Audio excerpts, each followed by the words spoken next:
제천시 A 국장과 B 의원이 지난달 22일 밤 일어난 폭력 사건을 축소하려 한다는 주장이 제기되고 있습니다. 제천경찰서 등에 따르면 A 국장과 B 의원은 지난달 말일쯤 제천경찰서에 합의를 제출했습니다. 이들은 이날 2주 진단서를 제출한 후 서로에게 책임을 묻지 않기로 했습니다.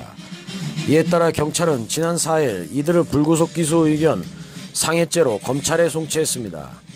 그러나 일각에서는 이 진단서에 많은 의혹의 시선을 보내고 있습니다.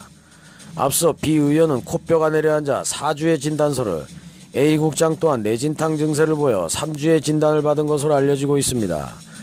하지만 3, 4주의 진단이 아닌 2주의 진단서를 경찰서에 제출한 것을 두고 다양한 의혹이 난무하고 있습니다. 일각에서는 사건을 축소하기 위해 의도적으로 진단서를 줄인 게 아니냐는 분석도 나옵니다. 그 이유는 폭행죄와 상해죄는 엄연히 처벌 수위가 다르기 때문입니다. 현행법에 따르면 폭행죄는 반의사불벌죄로 피해자의 처벌 의사가 없이는 공소를 제기할 수 없으나 상해죄는 이러한 반의사불벌죄가 아니기 때문에 피해자의 의사가 없이도 처벌이 가능합니다. 즉 상해죄가 폭행죄보다는 중죄이기에 더 강도 높은 처벌을 받게 됩니다. 처벌 수위를 보면 폭행죄는 2년 이하의 징역, 500만원 이하의 벌금 구류, 과태료 등입니다. 하지만 상해죄는 10년 이하의 자격정지, 7년 이하의 징역, 1000만원 이하의 벌금 등을 받습니다. 다시 말해 이들에게 상해죄가 적용되면 막대한 손실이 예상될 것을 예견해 꼼수를 쓴 게 아니냐는 지적입니다. 이처럼 고무줄 진단에 대해 일부 시민들은 황당하다는 의견입니다. 주민 김모 씨는 3, 4주의 진단이 나왔다고 언론에 나왔는데 어떻게 며칠 만에 2주의 진단으로 바뀔 수 있는지 모르겠다며 허술한 제천지역 병원의 현실을 적나라하게 보여주는 것 같다고 지적했습니다. 동종업계에서도 의아해하는 분위기입니다.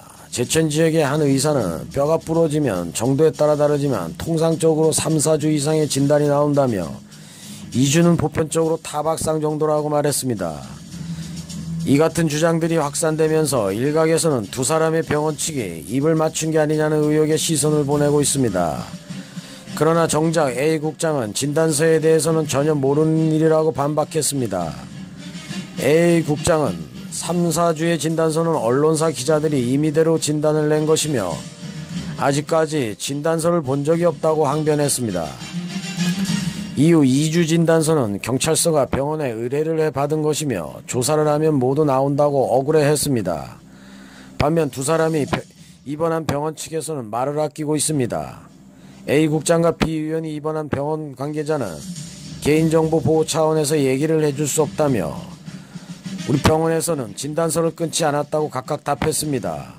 한편 제천시청 A 국장과 제천시의회 B 의원은 지난달 22일 밤 제천시 장락동 한 음식점에서 제천시 도시계획 조례 일부 개정 조례안을 놓고 이견을 보이다 서로 치고받는 폭력 사태로 번졌습니다.